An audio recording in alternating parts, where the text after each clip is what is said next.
Στα δικά μας και πάλι, η κακοκαιρία που έπληξε τις προηγούμενες μέρες πολλές περιοχές της χώρας δημιούργησε απανωτές διακοπές ηλεκτρικού ρεύματος.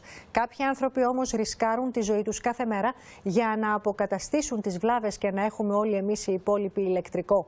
Πρόκειται για τους εναερίτες του ΔΔΕ, τους οποίους συνάντησε ο Λάμπρος Δεμερτζής. Με την κολόνα να κουνιέται από τους ισχυρούς ανέμους που πνέουν στην Πεντέλη, αλλά και τον πάγο που έχει πιάσει, το έργο του εναερίτη γίνεται ακόμη πιο δύσκολο. Κάτω από δύσκολες καιρικές συνθήκες, ο εναερίτης που βρίσκεται πάνω στην κολόνα προσπαθεί να καθαρίσει την ασφάλεια και να επανασυνδέσει το ρεύμα. Μια εικόνα χίλιες λέξεις που λέμε, έτσι. Σίγουρα δύσκολο είναι, αλλά τι να κάνουμε.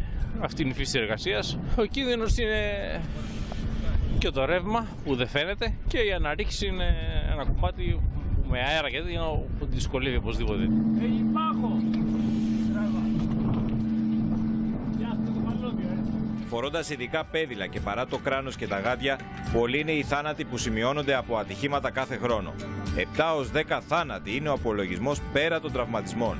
Γι' αυτό και το αποκαλούν το μεροκάματο του τρόμου. Η επικινδυνότητα είναι δεδομένη, διότι έχουμε να αντιμετωπίσουμε το ύψος, την παρουσία ρεύματος και τις καιρικές συνθήκες.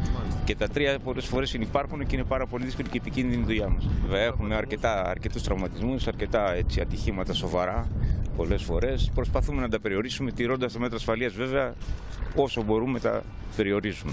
Οι εναερίτες, οι ράμπο όπως συνηθίζουν να τους λένε, έχουν αποστολή να επεμβαίνουν στο δίκτυο και να το επιδιορθώνουν. Οι ισχυροί άνεμοι που πνέουν πάνω στην Πεντέλη γκρέμισαν τον πίνακα της χαμηλής τάσης. Το συνεργείο της ΔΕΗ τώρα αυτό που θα κάνει είναι να αποκαταστήσει τη συγκεκριμένη βλάβη. Η παρατεταμένη έκθεση στο κρύο με το θερμόμετρο να δείχνει 2 βαθμούς υπό το 0 παγώνει τα χέρια και τα πόδια. Ο κίνδυνος είναι μεγάλος για τον πελοπίδα Λιμπέρι που ανεβαίνει στις κολόνες 30 χρόνια. Είχαμε δυσκολία στην αναρρίχηση, είχαμε και την δυσκολία του αέρα, αλλά έπρεπε να απομονώσουμε οπωσδήποτε την εγκατάσταση. Περίπου 2.600 εναερίτες εργάζονται στη ΔΕΗ με μισθό 1.400 ευρώ, ενώ μόλις πέρυσι εντάχθηκαν στα βαρέα και ανθυγιεινά επαγγέλματα.